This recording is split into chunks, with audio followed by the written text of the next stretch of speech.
When was the last time we watched a scary like type of vid, chat? You feel me? The internet's darkest corners, though. Let's check this out. This is part 5. We haven't really keeping up with these at all, but fuck it, let's watch it. Get comfortable, chat. Cincinnati 911. Cincinnati.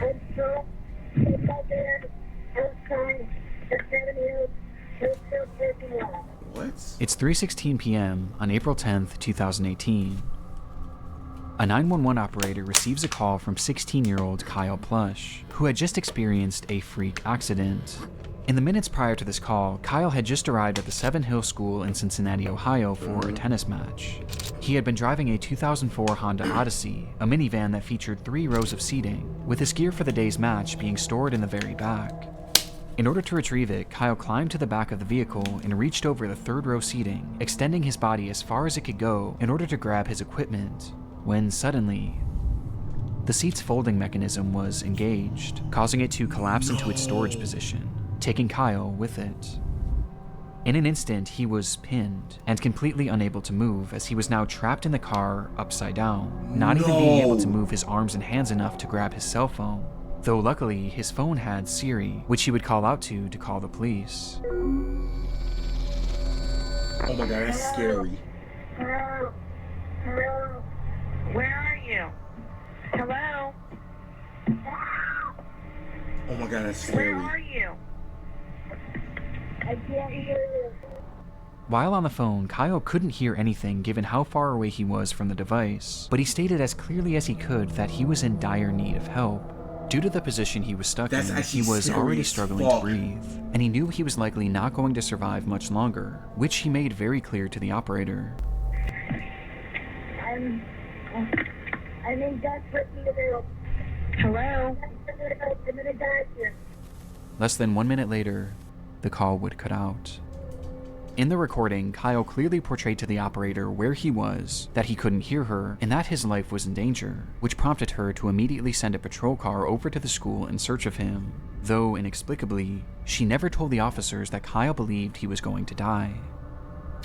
Dumbass bitch. Yo, Chad, that's actually scary as fuck. Imagine that. So you tell me, so the seat went like this, and so he's just like this. Oh my god. So meaning that seat was probably just pressing against his stomach. It just cut. Oh my god. So that mean that nigga probably. Oh my god. So that nigga pretty much suffocated to death, pretty much. Oh my god. Not Rest in understanding peace. how dire the situation was, the officers that pulled up to the scene didn't even bother to stop the car. Instead, they simply drove throughout the parking lot, unsure of what car was Kyle's. God, they didn't man. even bother to turn down their So music that nigga or pretty much crack a window. suffocates. Oh my god, that's scary to think about. Like, I want y'all to imagine that shit. Seemingly being more interested in the types of cars that other students were driving. These kids drive better cars than you do. As That's officers sad. continued their half-hearted search, another phone call would be made to 911. It was Kyle, whose tone was now drastically different. I probably don't have much time left to tell my mom that I love her if I die. That's sad. Damn, that's sad. This is not a joke. After Kyle says his goodbyes, he tries one more time to relay what was happening, this time providing the parking lot he was in, along with the exact make and model of his car. This is not a joke. I'm trapped inside my gold Honda Odyssey van in the Southwood parking lot of Seven Hills Theft. Send officers immediately. I'm almost dead. At this point, officers were still in the parking lot looking for him. Help was literally just a few feet away, and on top of this, the operator was also able to get a ping from Kyle's phone, which gave coordinates to his exact location within just 5 to 10 feet of his vehicle. And yet, the dispatcher never passed this information along. Oh my fucking As Kyle god. remained on the line fighting for his life, the officers on the scene would pull out of the parking lot, close their report, and carry on with their day, stating, "I don't see nobody," which I didn't imagine I would. With this line making it apparent that those involved with the case never actually believed this situation was real, and instead viewed it all as a hoax.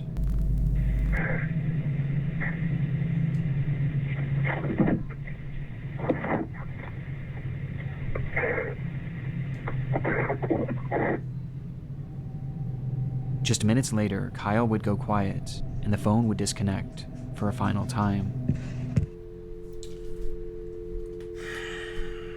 It would take 6 hours for that trunk to be opened, and not by the police, but instead by Kyle's father, who had no idea that any of this had taken place, seeking out his son's vehicle only to find Kyle flipped upside down in the trunk. He had been dead for hours. Despite the circumstances, Kyle did everything right. He remained calm, he was respectful, and he described exactly where he was and what his car looked like. The fuck out and that yet, fucking the apartment. police never really bothered to take his case seriously, instead believing that this was all just a prank. And had the dispatcher simply relayed how serious the situation was, and had these officers just gotten out of their car to look more thoroughly, Kyle Plush most likely would have survived. As a result of the mishandling of Kyle's case, his parents, Jill and Ron, were awarded a $6 million settlement with the city of Cincinnati. Though even more importantly for the couple, they vowed to do their part to assure that mishandled 911 calls of this nature never happen again, as they've gone on to consult with various emergency call centers to tell Kyle's story, somehow taking this horrible accident and selflessly turning it into something positive for the rest of society.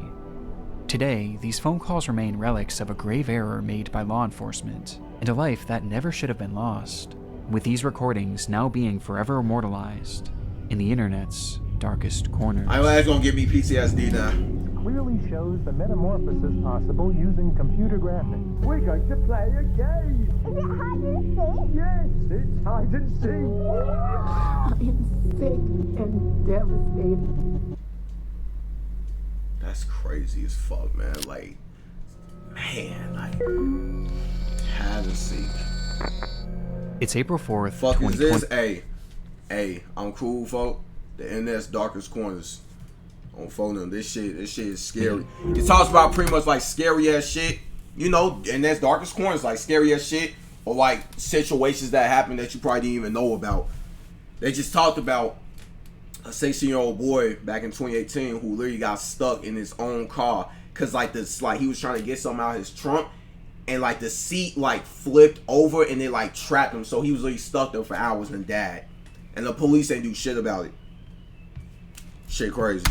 A man living in Baltimore, Maryland goes live on his Facebook page announcing that tonight would be another one of his famous game nights. At this time, the COVID lockdown was in place all across the United States, and practically everyone was cooped up indoors, with little opportunity for real socialization. But for 24-year-old Ernest Wilson and his friends, this didn't stop them from having a good time. Okay. Ernest often hosted parties featuring childhood games like Monopoly and Uno, adding in his adult flair by turning them into drinking games, with one game in particular being top of mind that night: hide and seek. The evening began with Ernest inviting his Facebook friends to the function, letting them know that this time the game night would be held at an Airbnb rather than in his home, though he never gave out the address, as this was a closed invitation event, which he made very clear on his page. Please don't show up with nobody I didn't personally invite if we didn't discuss it first. They're going to get left outside. Ernest took this so seriously that at one point he even called out one of his viewers, stating outright that they were not allowed to show up under any circumstances. Type shit. You're not invited. You're not pulling up on me. The person who just joined. If you're still watching, you're not invited. Oh my god, I think I know. Because you don't fucking listen. I think I know how this is about to end. Yep, I think I already know how this shit finna go. Yeah, GG's. I'm gonna bang you in your mouth next time. However, it was never revealed who exactly this person was, or why Ernest expressed such hostility towards them. GG's. From there, Ernest would start and stop his live stream a few different times, showing the progression of the party, which ended up with a decent turnout.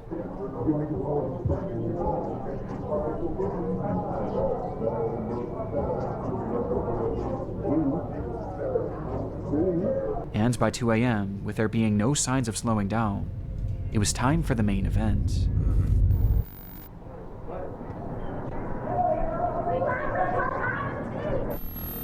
About to play hide and seek. This was the caption for Ernest's final live stream of the night, which shows his group of friends preparing to play the game, turning off all the lights in the house before Ernest himself steps outside, assuming the role of the seeker, beginning his countdown as the camera keeps rolling. 1, 2, 3, 4, 5, 6, 7, 8, 9, 10, 11, 12, 13. I can hear y'all. 14, 15. I can see y'all. 16, 26, 27, 28, 29, 30. Because I'm tired of fucking counting. Ready or not, here I come. After a long 30 seconds, it was time to find his friends, with Ernest starting his search inside the home. Ain't nobody in this bathroom. I didn't think nobody. What the fuck? Oh, alright. His ass.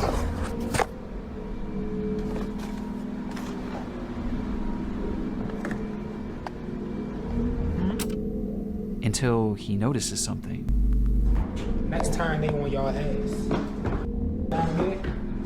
The front door locked. Dumbass. I'm on your ass. According to Ernest, someone was trying to get in through the front door, unaware that he had just locked it. And assuming that this was one of the people he was looking for, he took off to the backyard, believing that's where he would find them. And sure enough, he did. 1, 2, 3. Who the f is that, G? I don't know. Get your dumb ass on the other side of this gate. Who the fuck?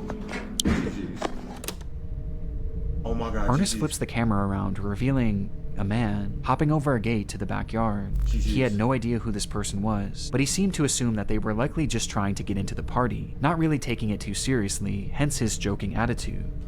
Though his attitude would soon shift drastically. Dumbass nigga. This can't be one of my friends.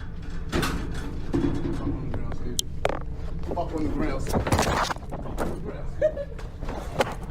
Hey, Pride! Pull that shit up!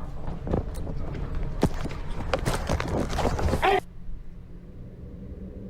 In this moment, Ernest's live stream cuts off, and he would never go live again.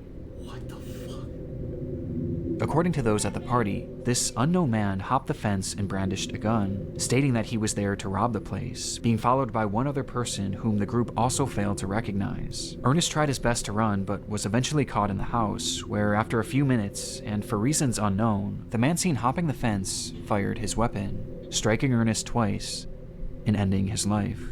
The killers quickly fled the scene without harming anyone else, or seemingly without even taking anything. The footage is highly disturbing, knowing that we're witnessing the final moments of a man who was just having some fun with his friends. But what makes this so much darker is that we have no idea who this person is, or why they did what they did. Even after 4.5 years, Ernest Wilson's killers have yet to be identified.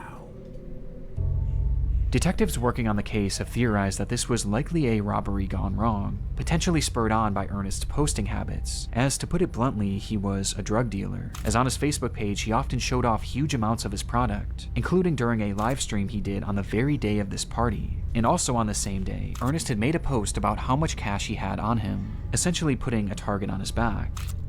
Online, some have theorized that this botched robbery— That's why, chat, you have always got to be careful what the fuck you post on the internet, folks. I don't give a fuck how small you is, like, when it comes to, like, you feel me, follower-wise or whatever, chat. Please be careful what the fuck you post on the internet. You'll never know who the fuck watching that shit, who plotting on this, folk. People be plotting. They be waiting for an opportunity, folk. And that's pretty much what happened with folks, man. Somebody was just watching that live and just saw an opportunity, like, hey, folk, yeah, I'm finna go rob this motherfucker. And you know what's crazy? Just like they said, the motherfuckers didn't even take anything.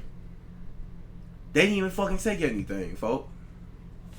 That's crazy as hell. He may have been committed by the person that entered Ernest's live stream earlier that night, which caused him to have that intense reaction. You're not invited. You're not pulling up on me because you don't fucking listen. I'm gonna bang you in your mouth next time. Though to my knowledge, this person has never actually been tracked down.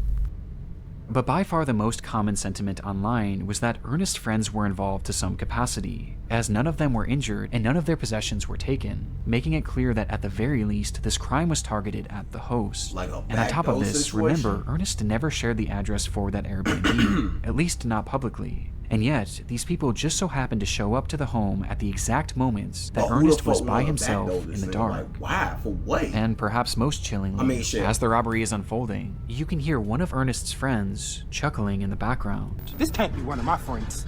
Fuck on the ground.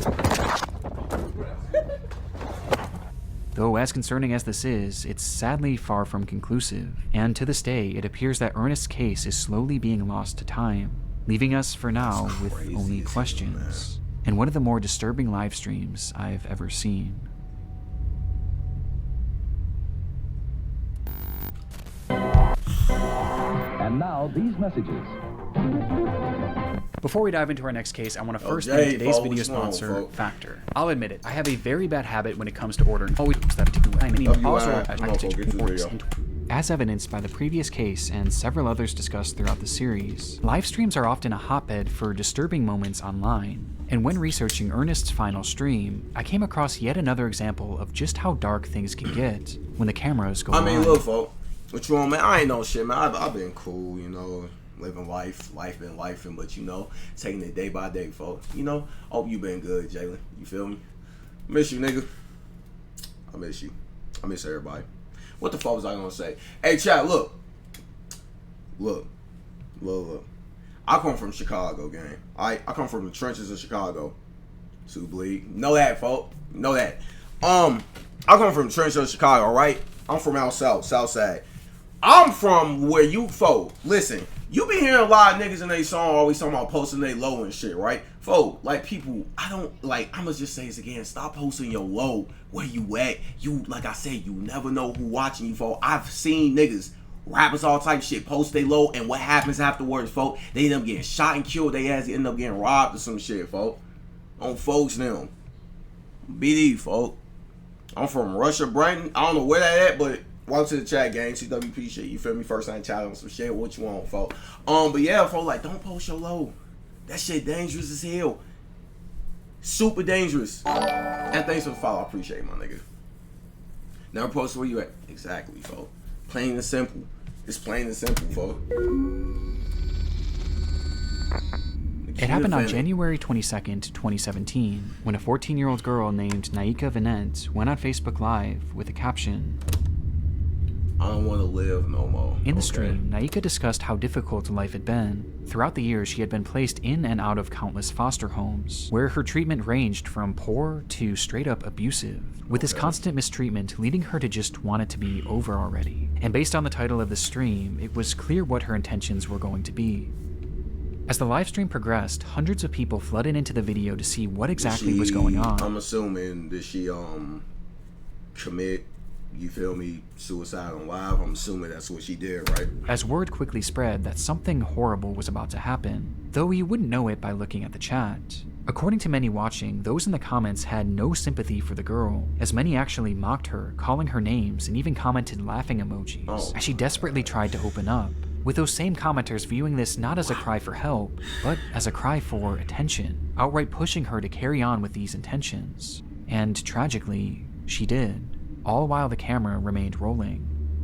However, even after she followed through with this, the behavior of her chats didn't stop. Whether they assumed it was fake or just didn't care either way, the hateful barrage of insults actually got even more vile when she had obviously passed away.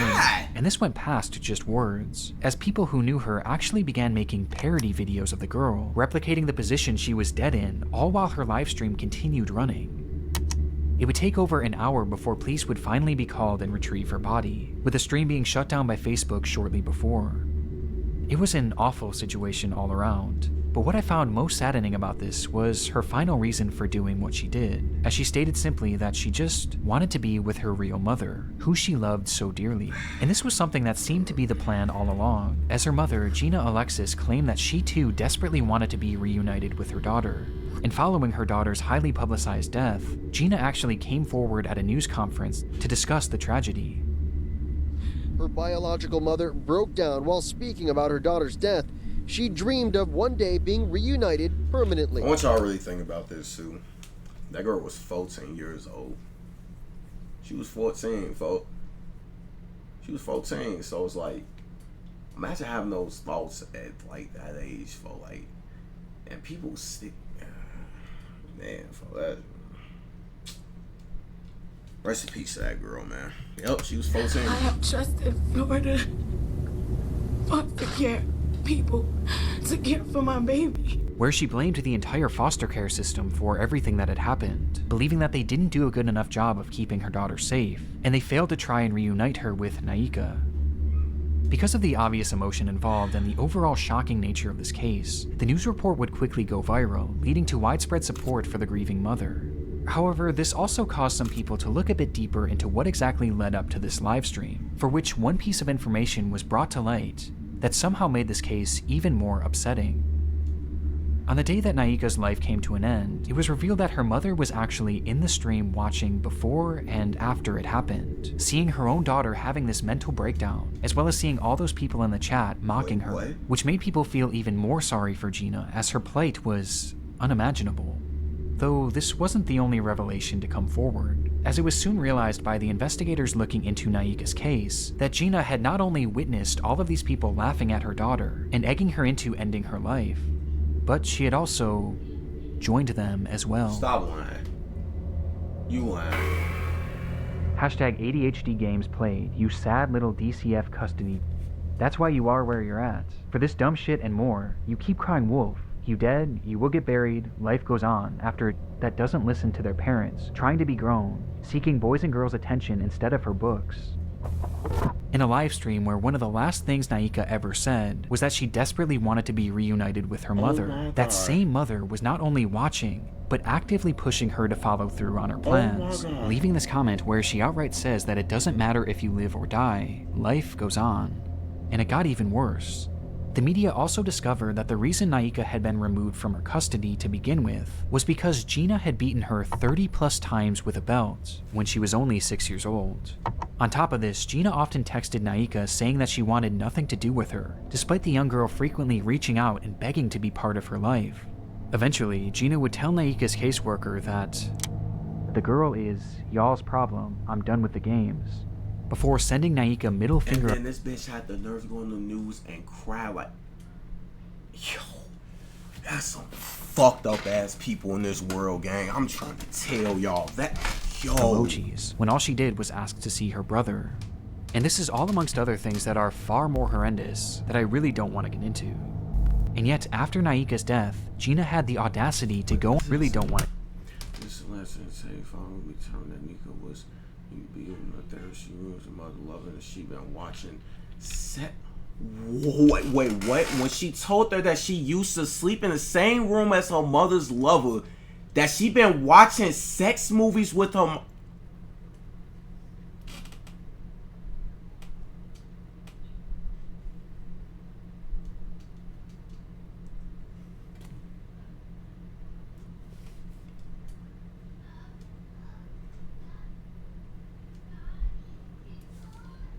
into. And yet, after Naika's death, Gina had the audacity to go on television in an attempt to garner sympathy for a death that she clearly contributed to, saying that all she wanted was to be the girl's mother, despite rejecting her at every turn. And honestly, this is where I thought this entire story would come to an end, until I noticed something strange when I was editing this video. Naika's Facebook page is still active. It's no longer posting anything original, but instead, the account is consistently reposting content from another page, a page run by Gina. After Naika's death, Gina seemingly seized control of the young girl's Facebook account, where she now posts her own content, which includes her attempting to defend the fact that she gave up on Naika. Tell me what mother would accept a 13 going on 14-year-old in and out of detention centers, going to jail or getting arrested while in foster care. As well as her responding to those who blamed her for her daughter's death. People be like, you heard the rumors going around about you? And I did. But they forgot to tell. Shorty, your 14-year-old daughter committed suicide. She killed herself. I don't give a fuck what argument. Yo, I actually, let me even stop, cause I just read that little report that she was, yo, fuck this bitch, man. I don't even. Tell you one thing, that I don't give a fuck.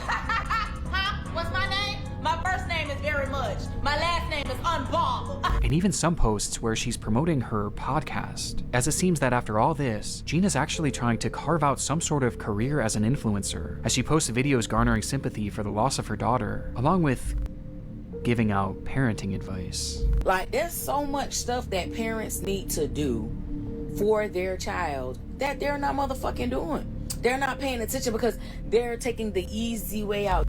With all this making it even more obvious that Gina has little to no remorse for what she did.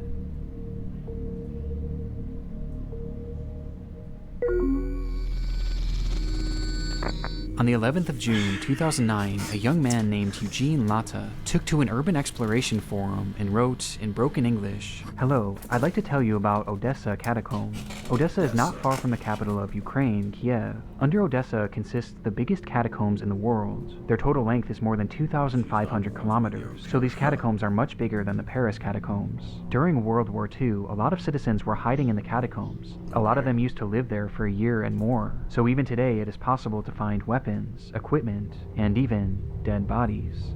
Every year a lot of explorers get lost and even die there." So why his would post you was accompanied go? by a series so, of gang, okay, listen. Then why would you go there? I'm just saying, like,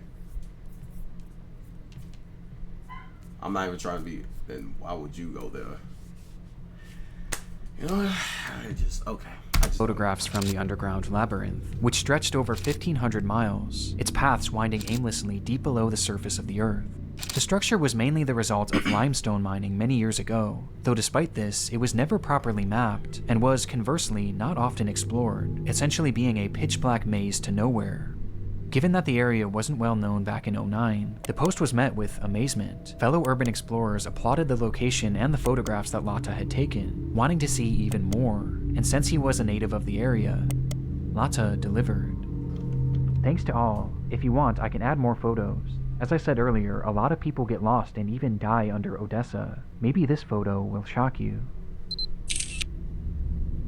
It's the dead body of a 19-year-old girl who had gotten lost in the maze."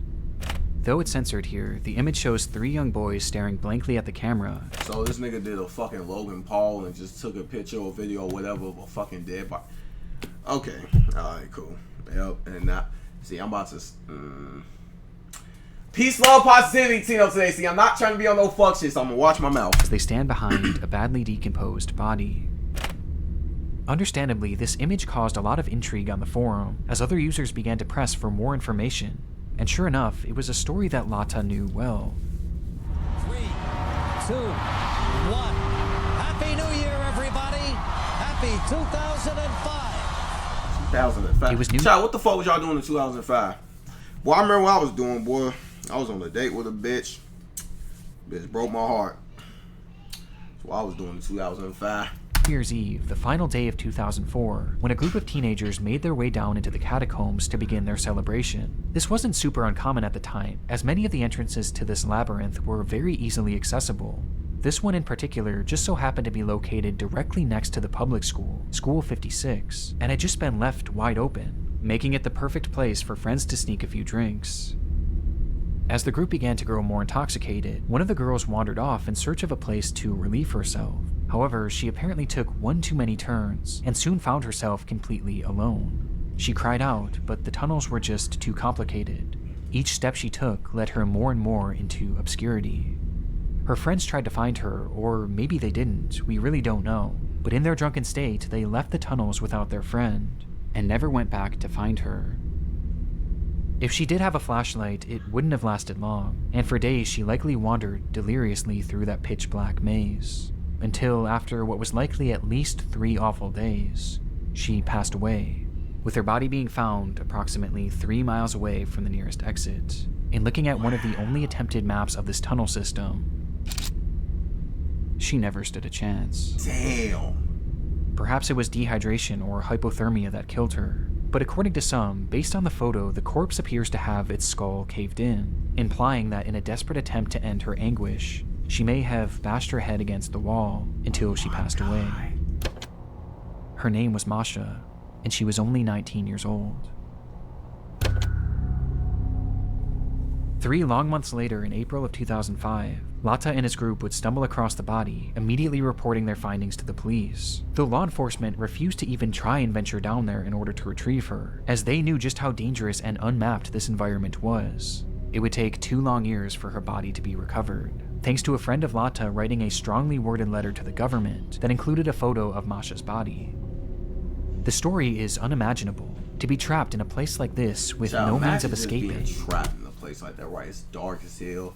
You can't see shit. You just in a big ass maze. You can't call for help. No food, no water, none of that shit. You just trapped, wandering around in the dark, walking. Whew. It has to be the absolute worst way to go. And because of the gruesome nature of the story and the photograph, it spread all throughout the online world, where it became a legendary internet mystery, as even with the added context, many were still left with pressing questions. Were Masha's friends involved in some way with her death? Had they abandoned her there on purpose? And did Lata know more than he claimed? But as it turns out, there was one far more pressing question that needed to be answered. In 2015, a full decade after this photo was taken, a journalist named Mike Pearl had picked up the case with the hopes of writing a Halloween article for Vice, and in his research he made a rather unusual discovery, as according to him, Masha seemingly didn't exist. Wait, what? Pearl was never able to find any verifiable proof that a girl named Masha had ever gone missing in that area. He was also not able to find any death records of anyone by that name either, or even any reports of a body being pulled from the catacombs during this time frame. Something just wasn't adding up, and it got stranger from here. Sometime after the photograph began making its rounds, one of the most prominent explorers of the Odessa catacombs put out a statement on his own website in regards to Masha, which read, "Besides the original photographer, there isn't one person, civilian or law enforcement, that can confirm the story. We believe it is just a practical joke and the corpse is fake." Following this revelation, Pearl was able to track down Lata, who was unable to recount where the body was roughly seen, or even how to get in touch with the other people shown in this photo, none of whom had ever come forward to back his testimony, which makes the credibility of Lata and his story of Masha incredibly shaky at best. However, this is where the crux of the mystery stands today. When looking at these photos, one thing is apparent to me and essentially everyone else who has seen them. The corpse shown seems very real, and matches the decay of the bodies found in similar environments, with that one prominent Odessa explorer eventually deleting his statement at some point over the years, leaving the general consensus that this is in fact a real corpse. But if the story of Masha isn't true, then who is this? Well, we have no idea. It's entirely a mystery. So but the reality of the situation most is that bodies being found down in these catacombs isn't totally uncommon. Over the years, many explorers have gotten lost down there and suffered the exact same fate as the story of Masha. But on top of this, these tunnels have also been used by murderers as a dumping ground for their victims' bodies, with either one of these scenarios being possible in this case. Though the frustrating part is that we may never actually know who this person was or how they died, as I and many others have doubts that this body was ever actually recovered, just simply due to lack of public information and news reports about it. And instead, the reality is that this corpse is probably still down there somewhere, and has simply been lost to time, as sections of the catacombs have been known to flood and cave in, sealing them off from the outside world forever. So for now, and potentially the rest of time, the story of Masha will remain an internet mystery. Wow. But most likely that shit fake. Okay, cool. I'm not saying I don't mean shit. Faces. It's September 1985. A hunter trudges through the wooded terrain of Christie Creek, Montana, on the trail of something big. He had been hunting a large black bear and managed to land a single shot, causing the animal to take off, leaving behind a trail of blood. He followed this trail all throughout the remote region before stumbling across a shallow ditch, where he would find a body. Though not the body of the bear he had just shot, and rather, the body of a woman reduced to bone. The remains were quickly sent off for forensic analysis, though very little could be determined other than the fact that she was a young woman, and that she had been murdered, as they found 2 bullet holes in her skull. With there being essentially no other information to go off of, a special team at the FBI started creating a composite of what this woman may have looked like. This was the result. This was their first attempt at depicting Miss Jane Doe, who they would later dub Christie Crystal Creek, though it wouldn't be their last.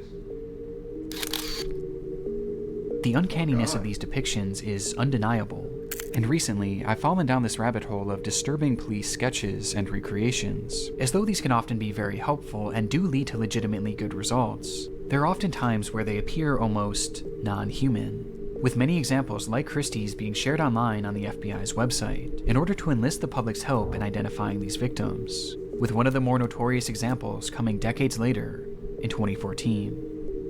The discovery was made on June 5th of that year, when a group of highway workers were mowing grass in the town of Geneva, Wisconsin, when they noticed a pair of strange-smelling suitcases. Inside them were two bodies belonging to two women, both in various stages of decomposition, and both appearing to have been strangled to death. One would quickly be identified as 37-year-old Laura Simonson, while the other was in much worse shape, and distinguishing her facial features proved extremely difficult. But this didn't stop them from trying. Oh my god. This is one of the more infamous examples out there due to just how unnatural it appears, with the face of this woman being turned into a meme and even being used in a video game. But to me, there's one example that I've never been able to shake, as the entire story and its recreation gives me such an uneasy feeling. The discovery was made all the way back in April of 1970. By the way, so I just want to say thank y'all niggas for like the follows and shit and the new motherfucking follows. I think my nigga name Guido Pokemon Squirtle. I'm just call you Squirtle. Thanks for the follow again, my nigga. You say you from Russia and Brenton and shit. I just want to say thank you again, my nigga. Appreciate the follow. When a couple in Alberta, Canada had returned to their often abandoned cabin in order to TWP, empty the the septic tank, only to find a body floating inside. The body was in brutal shape and showed signs of extreme torture, as the man had been beaten, mutilated, burned with cigarettes, and even shot multiple times. And due to the condition of the body, it was impossible to identify him, though regardless, a recreation was made, and using a computer model of the man's skull, they slowly pieced him together. What the fuck am I looking at? Okay, that's not bad. That's not bad. Ugh. He would later be dubbed Septic Tank Sam. There's something so depressing about these composites, as these are real people with real stories and real names, that have been reduced to these horrifying images and tacky nicknames. But there's another side of these police sketches too, as when dealing with victims it's obviously incredibly sad, but when dealing with suspects, these off-putting identities can be outright horrifying. Over the years, there's been numerous unidentified killers who law enforcement were not able to positively identify, forcing them to turn to these same methods of sketching and recreating, with one of the darkest examples being that of the Lake Bodom killer. It was June 5th, 1960. 4 Finnish teenagers were on a camping trip to Lake Bodom, sleeping peacefully in their tent on the lakeshore, when suddenly they were attacked. It happened in an instant, as a man wielding a knife began stabbing through the tent, eventually bludgeoning the group with an unidentified blunt object. That night, 3 of the teens would be killed, while one managed to survive with substantial injuries. When asked about what he had seen that night, the lone survivor claimed that the man who attacked them wore all black and had large red eyes. Based on his accounts and other potential sightings, a sketch of what this man may have looked like was made, and the results were unusual at best. With this man going on to garner the appropriate nickname of Bug Eyes McLip due to just how unnatural his facial features appear, especially his eyes. In fact, there's something unnatural about all of these recreations, which begs the question, did any of them actually work? Well, surprisingly, out of these 4 people, 3 have been identified. Christy Crystal Creek would go on to be identified as Janet Lee Lucas, a 23-year-old who would be the last identified victim of serial killer Wayne Nance, with this identification being the result of improved forensic genealogy. The second and most notorious example would go on to be identified as Jenny Gomez, who had been strangled by Steven Zilich, a man dubbed the Wisconsin Suitcase Murderer. And despite this recreation appearing to look nothing like Jenny, it was actually the sole reason that she was identified, as one of her family members ended up recognizing these overpronounced cheekbones and matching them to Jenny. Wow. And then there was Septic Tank Sam, who was revealed to be Gordon Edwin Sanderson, thanks again to genetic genealogy, as a sample of his sister's DNA was eventually used to prove that this was in fact him, though it's still unknown who killed him or why. Which leaves just this final person, the killer of at least 3 people, He, unfortunately, has never been identified, and this isn't too surprising as the features of this person just seem impossible. He just looks far too strange to be real. Right? Well, even though he hasn't been positively ID'd, it doesn't mean that he hasn't been potentially photographed. Shortly after the teens were murdered, a funeral was held in their remembrance, for which a large crowd of locals were in attendance, with this photo of the crowd being snapped. And standing there, in the center of it all, was a man whose features looked impossible. This man would never be photographed again, and his connection to the case has never been officially confirmed, leaving these murders unsolved to this very day.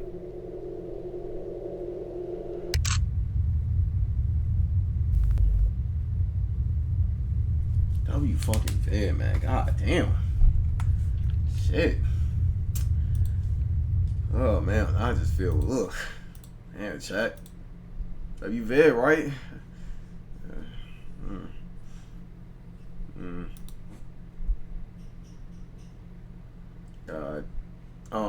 Yeah. W vid though. Rest in peace to all those people too.